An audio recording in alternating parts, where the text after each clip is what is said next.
सेवा ही मेरी पहचान, शंकर सोनेजा, पैनल नंबर 26।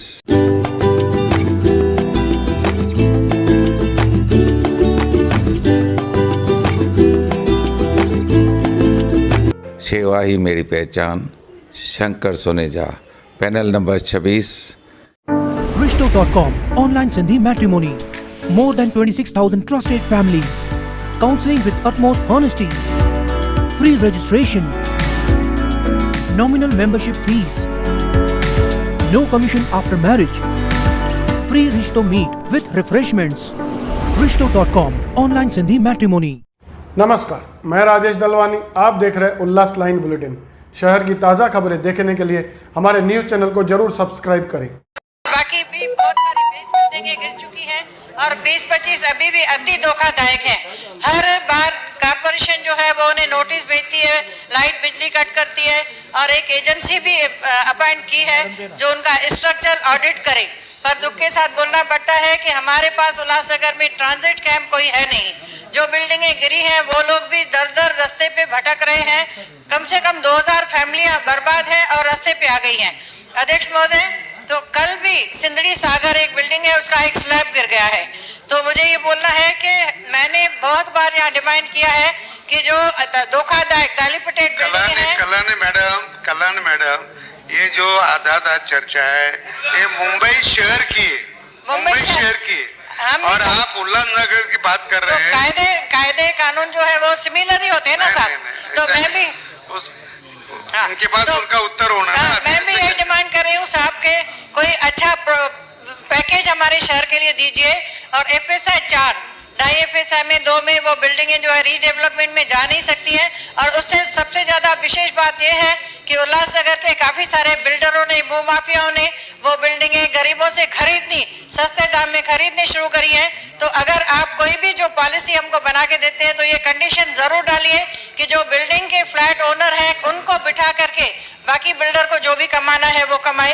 मेरा ये निवेदन है कि इसका निपटारा जल्द से जल्द हमको भी वो पॉलिसी दे दीजिए, क्योंकि बारिश आ रही है और बिल्डिंगें गिरने की फिर शक्यता है। कल भी एक बिल्डिंग का स्लैब गिर गया है। धन्यवाद। राज्य के मुख्यमंत्री एकनाथ शिंदे जी द्वारा शहर में क्लस्टर योजना और धोखादायक इमारतों के रीडेवलपमेंट पॉलिसी को मंजूरी दे दी गई है, जिसकी अब केवल औपचारिकता बाकी है, जिसे लेकर उल्लासनगर राष्ट्रवादी कांग्रेस पार्टी की तरफ से एक पत्रकार परिषद का आयोजन किया गया।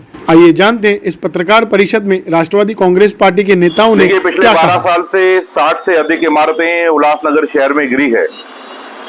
किसके स्लैब गिरे है, किसकी दीवार गिरी है, किसका कुछ गिरा है, और महानगर पालिका ने उन्हें खाली करा के या तो तोड़ी दी है या उनको सील करके रखा है, यानी खाली करवाई गई है। और इन 60 इमारतों में करीबन 72 लोगों की जाने गई है और करीब 900 परिवार बेघर हुए हैं, जो आज न जाने किस हालत में है। कोई कल्याण शिफ्ट हो गया है, कोई अंबरनाथ, कोई टीटवाला, कोई अपने मालकाना घर छोड़ के भाड़े पर रह रहा है, कोई अपने सहयोगियों के पास रह रहा है, कोई जो फ्लैट में था वो बैरक में आ गया है, जो फ्लैट में था वो चाल में आ गया है। आज ऐसी परिस्थिति है। अगर भारतीय जनता पार्टी इन मरे हुए 72 लोगों पर और 900 बेघर परिवारों के जो देर हुई है ये आदेश आने में, अगर वो दिवाली साजरा करना चाहती है, वो खुशियां मनाना चाहती है, तो ऐसी खुशी उनको मुबारक। आज शहर के लिए हमारे माननीय तत्कालीन मुख्यमंत्री, या मैं ऐसे कहूं कि हमारे शिंदे साहब ने आज जो विधानसभा में जो सत्र चल रहा है उसमें आज जो घोषणा हुई है, वो शहर के उन सभी जितने भी लोग मर गए हैं इन इमारतों में या बेघर हुए हैं, कहीं ना कहीं आने वाले लोगों तक इस त्रासदी को न पहुंचे, ये दिक्कत न हो, लोग और नहीं मरे, तो एक मार्ग हमें मिला है। आपकी जानकारी के लिए बता दूं, हमारी पूर्व आमदार स्वर्गीय श्रीमती ज्योति कालानी ने अपने पूरे 5 वर्ष में ऐसा कोई सत्र नहीं था, चाहे वो नागपुर अधिवेशन हो, चाहे वो मानसून सत्र हो या बजट अधिवेशन हो, उन्होंने जब जब उल्लासनगर के लिए आवाज बुलंद की है, उनमें धोखादायक इमारतों के लिए उन्होंने पूरी तरह से पुरजोर आवाज बुलंद की है। और बाहें फैलाकर, हाथ उठाकर, चाहे उस वक्त की सरकार भारतीय जनता पार्टी शिवसेना की सरकार हो या महाविकास की सरकार में पंचम ओमी कालानी जी जब महापौर हो तो इन दोनों ने, कालानी परिवार ने, मैं कहूं कि इस शहर के लिए हाथ उठाकर सरकार से गुहारें लगाई है, भीख मांगी है, झोलियां पिलाई है कि हमारे शहर को लाशों का शहर बनने न दें, इसे फिर से उजड़ने मत दें। हम जो इस जंगल को मंगल हम लोगों ने उल्लासनगर को बनाया है, उसे एक बार फिर से जंगल होने न दें। कृपया कोई न कोई सरकार की तरफ से अध्यादेश आने चाहिए। आपको बता दूं, पूर्व आमदार पप्पू कालानी ने 2005 में जब 855 का मुद्दा आया था, तब उस वक्त की कांग्रेस एनसीपी सरकार को झुकने पर मजबूर कर दिया था और एक अध्यादेश पास करवाया था, जैसे इलीगल कंस्ट्रक्शन ऑफ उल्लासनगर के लिए एक स्पेशल अध्यादेश निकला था जिसमें सभी नियमित किए गए। उसमें कुछ खामियां थी, बहुत सारी उसमें त्रुटियां थी, रेट ज्यादा थे, लोग आगे आए नहीं, पर उस वक्त वो अध्यादेश जरूरी था। लोगों के ऊपर जो लटकती तलवार थी वो जरूरी थी, उस वक्त आदेश आया था। पर आज चलिए ठीक है, देर आए दुरुस्त है, मैं कहूंगा। आज हमारे मुख्यमंत्री श्री एकनाथ शिंदे जी ने इस सत्र में ऐलान किया है कि उल्लासनगर के लिए एक्स्ट्रा एफएसआई है, उल्लासनगर के लिए जो भी मालकाना हक है, अवैध जो इलीगल कंस्ट्रक्शन है या धोखाधड़ी इमारतें हैं, उनके लिए हम घोषणा करते हैं और जल्दी वो ऑर्डर आएगा। ऑर्डर की कॉपी आने के बाद उसमें क्या और क्लेरिफिकेशन है उसकी जानकारी होगी। पर ज्योति कालानी ने अपने आखिरी सत्र में 12 अगस्त 2017 का वीडियो आप सभी मीडिया के पास अवेलेबल है, हम सबके पास, पूरे शहर ने देखा है किस प्रकार से विधानसभा में एक शेरनी की तरह रुक के उन्होंने मांग की थी उल्लासनगर के इन धोखाधड़ी इमारतों के लिए, जो लोग मर रहे हैं, लोग बेघर रहे हैं, उनके लिए। आज मुख्यमंत्री ने स्वयं ये घोषणा की है कि ये जो कमेटी बनाई गई थी, ये 21 जून 2021 के दिन इस कमेटी का गठन हुआ था। तो 21 जून 2021 के दिन कौन सी सरकार थी? महाराष्ट्र में महाविकास आघाड़ी की सरकार थी, एनसीपी, कांग्रेस और शिवसेना की सरकार थी।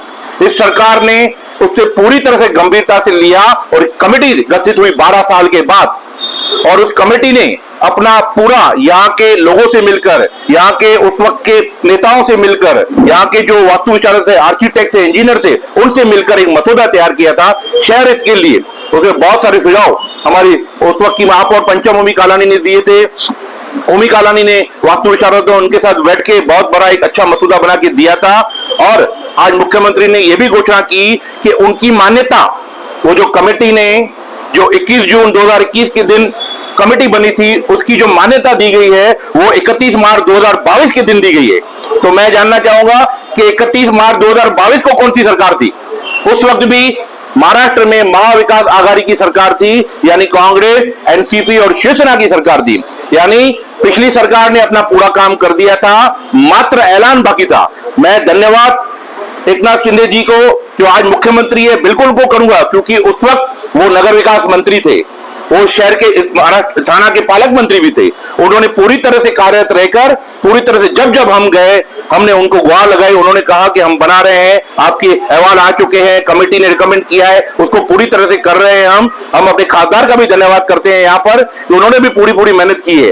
पर मैं यहाँ पे भाजपा के लोगों को, जो आज ढोल पीट रहे हैं, जो आज नगाड़े बजा रहे हैं, जो आज बड़ी बातें कर रहे हैं, उनको बताना चाहूंगा कि आपके कार्यकाल में भाजपा सरकार में ये कोई भी इस तरह की कमेटी नहीं बनी है, ये कोई भी इस तरह की कमेटी की घोषणा नहीं हुई है, और कमेटी का अहवाल जो आज मुख्यमंत्री ने आज खुद तारीखें डिक्लेयर की है तभी हुआ है। तो महाविकास आघाड़ी के किए हुए शहर हित के काम को, उल्लासनगर के लिए स्पेशल पैकेज को आज पूरी तरह से घोषणा आज के मुख्यमंत्री ने की है। मैं फिर भी उनका तहे दिल से धन्यवाद करता हूं और चाहता हूं कि जल्द से जल्द ये उल्लासनगर शहर के लिए अध्यादेश आ जाए, ये प्रिंट आउट आ जाए, और पूरी तरह से स्टडी करके जो लोग यहाँ से उल्लासनगर छोड़ के गए हैं, हम उनको फिर से उल्लासनगर लाएं। जो लोग बेघर हैं उनको घर दे पाएं, जो लोग मजबूर हो चुके हैं, कुछ नगर सेवकों द्वारा, कुछ भूमाफियाओं द्वारा, कुछ शहर के राजनेताओं द्वारा, और विशेष बहुत एक पार्टी के लोग हैं जो 800 रुपया, 600 रुपया, 1000 रुपया स्क्वायर फुट फ्लैट खरीद कर रहे हैं और लोगों को गुमराह कर रहे हैं, लोगों को दबा रहे हैं। उन पर अंकुश लगेगा, उन पर ये लगाम लगेगी, और उनकी जो ये मौत का सौदा कर रहे थे उन पर कहीं ना कहीं रोकथाम होगी। धन्यवाद करना चाहूंगा मुख्यमंत्री का और हमारे खासदार का, और उस वक्त की हमारी स्वर्गीय भाभी ज्योति कालानी जी आमदार का, और पूर्व महापौर पंचम ओमी कालानी जी का, जिन्होंने समय रहते हुए ये मांग की, आज उसको अमली जामा पहनाया हुआ है। के मुख्यमंत्री साहब ने जो अधिवेशन में बहुत बड़ी घोषणा और उल्लासनगर शहर को जो राहत मिली है, सचमुच में इस शहर के शिल्पकार आदरणीय पप्पू कालानी जी और उनकी धर्मपत्नी आमदार रहते वक्त ज्योति कालानी जी हर अधिवेशन में उल्लासनगर की आवाज उठाते आई थी और आज पूरा शहर ज्योति कलानी जी को याद कर रहा है और उनकी यही मांग थी कि शहर में कुछ भी हो, शहर की हालात बहुत खराब है, धोखादायक इमारतें गिरते जा रही है, दूसरी तरफ लोग हमारे मृत्युमुखी पड़ रहे हैं। राज्य की सरकार को जगाने का काम किया, एक तरफ ज्योति कलानी जी जगा रहे थे तो दूसरी तरफ महापौर पंचम कलानी जी के अध्यक्षता में, महापौर पंचम कलानी जी जब थे, जब महानगर पालिका में हमने एक प्रस्ताव लाया और उस प्रस्ताव को पास करके राज्य की सरकार के पास भेजा और तत्कालीन मुख्यमंत्री आदरणीय देवेंद्र फडणवीस जी से भी हमने मांग की थी पंचम कलानी जी कि जल्द से जल्द शहर को राहत मिले और आदरणीय तत्कालीन आमदार शहर के ज्योति कलानी जी कभी भी तत्कालीन सरकार को बता रहे थे कि शहर को राहत मिलने के लिए मृत्युमुखी परिवार को, परिजनों को मुआवजा मिलना चाहिए और साथ ही साथ हमारे शहर के आमदार ने यह भी गुहार लगाई थी कि जो टैक्स पावती जिनके पास है बिल्डिंगों में, वो टैक्स पावती पर जिनकी मालकाना हक जो है उन टैक्स पावती धारकों को मिलना चाहिए, जो बिल्डिंग के बिल्डरों को नहीं, भूमाफियाओं को फायदा नहीं मिलना चाहिए। शहर में सक्रिय भूमाफिया है जो धोखादायक इमारतों को जो प्लान करके शहरवासी निकलते जा रहे हैं शहर को, ये शहर को फिर से बसाने के लिए महत्वपूर्ण भूमिका ज्योति कलानी ने अधिवेशन में उठाई थी। पंचम कलानी एक तरफ महानगर पालिका में आवाज उठा रही थी, दूसरी तरफ ज्योति कलानी जी ने उठाई थी। आज पूरा शहर आदरणीय ज्योति कलानी जी को याद कर रहा है। आज ज्योति कलानी जी हमारे बीच में नहीं है और उनकी आवाज आपकी सरकार आदरणीय एकनाथ शिंदे साहब ने वो आज यहाँ पर घोषणा की और एकनाथ शिंदे साहब की इस घोषणा को मैं कलानी परिवार की तरफ से आदरणीय मुख्यमंत्री साहब और खासदार साहब का मैं तहे दिल से कलानी परिवार की तरफ से अभिनंदन करूंगा। आदरणीय पंचम कलानी जी की तरफ से, आदरणीय उल्लासनगर के शिल्पकार महानायक पप्पू कलानी जी की तरफ से और ओमी कलानी जी की तरफ से मैं तहे दिल से आदरणीय मुख्यमंत्री साहब और खासदार साहब का मैं तहे दिल से धन्यवाद करूंगा। मुख्यमंत्री का जो ये घोषणा का आदेश आया उसके बाद शहर में राजनीतिक माहौल गर्मा गया, कहीं ना कहीं आपको नहीं लगता कि आप शहर की राजनीति शुरू हो चुकी है? देखिए, क्रेडिट की राजनीति और शहर की राजनीति नहीं, 855 बिल्डिंगों की जब मसला इस शहर में आया, हिंदुस्तान में वही पप्पू कलानी था जो सड़कों पर उतर पड़ा। हमारे पप्पू कलानी, कलानी समर्थक सड़कों पर उतरकर शहर बंद करवा दिए, राज्य की सरकार को झुकना पड़ा और ऐसा एक नया अध्यादेश पप्पू कलानी के दबाव में राज्य की सरकार ने लिया। किसको पता है कि ये काम किसने किया है? ज्योति कलानी जी ने अधिवेशन में जब मुद्दा उठाया, आपके पास वीडियोस भी होंगे, पत्रकारों को पता भी है, जब अधिवेशन में तत्कालीन वहां पर बैठे हुए संबंधित अधिकारी, वहां के अध्यक्ष महोदय, तत्कालीन मुख्यमंत्री ज्योति कलानी की एक ही आवाज थी कि ये शहर को मुझे बचाना है, ये शहर के लोग चलते, ये शहर छोड़कर जा रहे हैं साहब, ये शहर को बचाओ। और सबसे महत्वपूर्ण जो भूमिका थी ज्योति कलानी की कि शहर के उस बिल्डिंगों में रहने वाले टैक्स पावती धारकों को मालकाना हक मिलना चाहिए।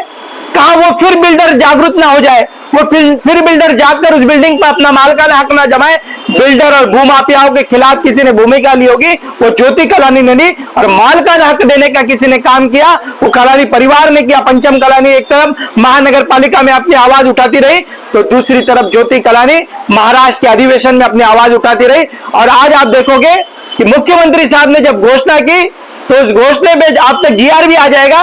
उस घोषणा में उन्होंने कहा कि बिल्डिंग और मालकाना हक जो मिलेगा वो टैक्स पावती धारकों को मालकाना हक मिलेगा। ज्योति कलानी की आवाज आज के मुख्यमंत्री ने सुनी, पंचम कलानी की आवाज आदरणीय मुख्यमंत्री साहब ने सुनी। तो मैं चाहूंगा कि मुख्यमंत्री साहब का मैं लाख लाख करोड़ करोड़ बधाई और धन्यवाद देता हूं कलानी परिवार की तरफ से। देखिए, अब तक मुझे लगता है कि 70 से 75 लोगों की मौत हुई है और मौत होने के बावजूद भी भाजपा सोई पड़ी थी। मुझे दुर्भाग्य से कहना चाहता हूं कि यह अधिवेशन में एक अमरावती के आमदार ने 3000 लोगों को पानी नहीं आ रहा है, उस पानी के मसले को लेकर अपनी आवाज उठाई और हमारे शहर का आमदार वहां पर चुप बैठा हुआ नजर आया। शहर के आमदार ने कोई भी आवाज नहीं उठाई। शहर के आमदार ने धोखादायक इमारतों को लेकर एक संबोधन नहीं किया। वो तो आदरणीय मुख्यमंत्री साहब ने कहा कि ये बहुत बड़ी मांग है, इसको लेकर मुख्यमंत्री साहब ने घोषणा कर दी, क्योंकि मुख्यमंत्री साहब के जो लड़के हैं वो लोकसभा क्षेत्र के हमारे खासदार हैं। उनको भी हमने बार बार गुहार लगाई थी। पंचम कलानी, ओमी कलानी हम सब मिलने गए थे, हमारे पूरे नगर सेवक मिलने गए थे कि साहब हमारे शहर को बसा लो, नहीं तो उल्लासनगर उजड़ जाएगा। और आज वही परिस्थिति में जो खुशियां मना रहे हैं, जो लड्डू और पेड़े खिला रहे हैं शहर के अंदर, उनको एक सवाल है मेरा क्या 4 साल से आप चुप बैठे थे? क्या शहर वासियों की कोई याद नहीं आई? आप देख सकते हो कि जो भी बिल्डिंगें गिर रही है वो बिल्डर कौन है। 92 के बाद की जो बिल्डिंगें गिर रही है, गोल मैदान के अंदर जो बिल्डिंगें गिर रही है, उसका बिल्डर कौन है? शहर का आमदार चुप बैठा हुआ था। शहर के आमदार के तौर पर पंचम कलानी, महापौर के तौर पर पंचम कलानी और ज्योति कलानी अपनी आवाज बुलंद करते जा रही थी। मैं राज्य की सरकार से भी मांग करूंगा कि जल्द से जल्द जो मृत्युमुखी लोग हैं उनके परिजनों को मुआवजा राज्य की सरकार से मिलना चाहिए। एक तरफ मुख्यमंत्री साहब का धन्यवाद करूंगा, आदरणीय खासदार साहब का धन्यवाद करूंगा, और मृत्युमुखी पड़ने वाले लोगों को जल्द से जल्द मुआवजा दे राज्य की सरकार। इसके लिए हम गुहार लगाएंगे आदरणीय मुख्यमंत्री साहब से भी और विरोधी पक्ष नेता अजीत दादा पवार से भी कि हाउस में ये सब्जेक्ट लेकर आए और उनको जल्द से जल्द मुआवजा मिलना चाहिए। धन्यवाद। आज सबसे पहले एक दुखद घटना घटी कि गोल मैदान परिसर में कोमल पार्क नामक इमारत गिरी। वहाँ पे एक स्लैब गिरा, बिल्डिंग का कुछ हिस्सा गिरा, और उस दुर्घटना में एक कामगार मजदूर की मृत्यु हो गई। तो ये बड़े दुख की घटना है।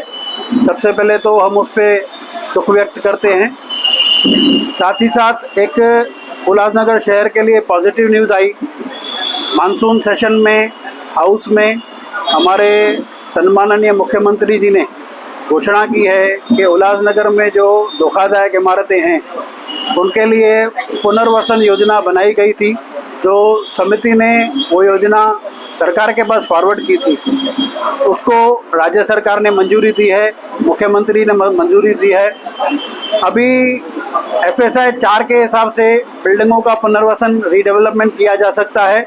साथ ही साथ इंटेंसिव FSI और एंसिलरी FSI का भी उसमें समावेश होगा। यानी कि जो 5-6 माले की बिल्डिंग्स हैं वो जस की तस, तैसी की तैसी, मार्जिन्स को कम करके वो 8 माले में, 10 माले में, 12 माले में वैसे के वैसी बनाई जा सकती है। मतलब नागरिकों को उतनी की जगह उतनी ही मिलेगी। और जो 2006 में हमारे लोकनेता पप्पू कलानी के प्रयासों से जो रेगुलराइजेशन की पॉलिसी लाई गई थी, जिसका नागरिकों ने पैसे भरने में असमर्थता जताई थी, तो ज्योति कलानी ने जो मांग की थी कि उसका रेट कम किया जाए, और जिसको हम सारे नगर सेवकों ने, पंचम भाभी ने महापौर कार्यकाल में फॉलो किया। आज उसका रेट की घोषणा हुई है कि वो 2200 स्क्वायर मीटर के हिसाब से, मतलब तकरीबन 200 रुपये फुट के हिसाब से वो पुरानी इमारतों पे दंड लगा के उसको रेगुलराइज किया जाएगा। और सबसे बड़ी बात तो मुझे इसमें ये दिख रही है कि आज उल्लासनगर शहर में सबसे बड़ी जो तकलीफ़ है कि हमारे सारे जो भी लेन देन पहले हो चुके हैं वो 20 रुपये के स्टैम्प पेपर पे, 50-100 रुपये के स्टैम्प पेपर पे लोगों ने दुकान, मकान, फ्लैट्स अपने ख़रीदारी करके लिखा पढ़ी की हुई है। तो वो सब सरकारी योजनाओं का लाभ नहीं ले पा रहे थे, जिसका फ़ायदा उठाकर बिल्डर औने पौने दामों में उनकी बिल्डिंगें खरीद रहे थे, और वो बेचारे, उनको देने के अलावा उनको कोई चारा नहीं था। अब सरकार ने ये, हमारे मुख्यमंत्री साहब ने ये भी घोषणा की है कि उसके लिए भी 1 विंडो और कुछ सहूलतें दे रहे हैं। उनकी डिटेल्स आना बाकी है। तो कुल मिला के एक्स्ट्रा FSI, एंसिलरी मिला के हमारे स्टैम्प ड्यूटी में राहत और रेगुलराइजेशन एक्ट में जो दंड था वो 2200 स्क्वायर मीटर, मतलब 200 रुपये फुट के तीनों योजनाएं जो आई हैं एक साथ जो घोषणा हुई है, उसके लिए शहर को भरपूर लाभ होगा। जिन इमारतों का मालिकाना हक नहीं है, ऐसी इमारतों का क्या होगा? इसके लिए क्या जानकारी आपकी? मैं फॉर एग्जांपल बोलता हूँ, मेरे वार्ड में शिवलीला अपार्टमेंट थी। पिछले 15 सालों से हम उनके लिए संघर्ष कर रहे थे, लेकिन उनकी सारी जो खरीदी थी वो 50 रुपये, 20 रुपये के डॉक्यूमेंट्स पे उन्होंने खरीदी करके रखी थी, जिस वजह से उनके लिए रास्ता नहीं था। वो बिल्डिंग खाली करके भी नहीं जा पा रहे थे कि हमारा हक मारा जाएगा, और मजबूरी में उनको वहीं 15 साल निकालने पड़े। अब जाके वो इमारत महानगर पालिका ने आखिर तोड़ी है। मतलब ऐसी जो घटनाएं हैं कि जहाँ पे नागरिकों को कुछ सरकारी योजनाओं का लाभ ही नहीं मिल रहा था, अब जो स्टैम्प ड्यूटी में राहत है कि पेनल्टी बिल्कुल मिनिमम लगा के उनकी रेगुलराइज की जाएगी, तो वो एक बड़ी बात है कि सारी इलीगल बिल्डिंगों का भी इसमें फ़ायदा हो जाएगा, जिनके कच्चे कागज़ थे, पक्की रजिस्ट्रियाँ नहीं था। तो मैं मुख्यमंत्री साहब का धन्यवाद करूँगा और कालानी परिवार का भी धन्यवाद करूँगा कि उन्होंने पिछले 15 सालों से जो जंग रखी, कभी भाभी ज्योति कलानी ने हाउस में, कभी पप्पू कलानी ने सड़कों पे, कभी पंचम भाभी ने महापौर रहते हुए मंत्रालय में प्रयास किया, तो अलग अलग स्तरों पे प्रयास किया। आज सम्माननीय मुख्यमंत्री ने वो सब लाभ शहर को मिल रहा है और घोषणा की है। मैं सारे शहर को बधाई देता हूं और आशा करता हूं कि जल्दी इस बारे में जीआर आ जाएगा, कागजों पे बात हो जाएगी तो ज़्यादा क्लियर हो जाएगा। धन्यवाद। उल्लास लाइन बुलेटिन को सब्सक्राइब करें, बेल आइकॉन दबाएं और देखिए उल्लास लाइन बुलेटिन की न्यूज़ सबसे पहले आपके मोबाइल पर।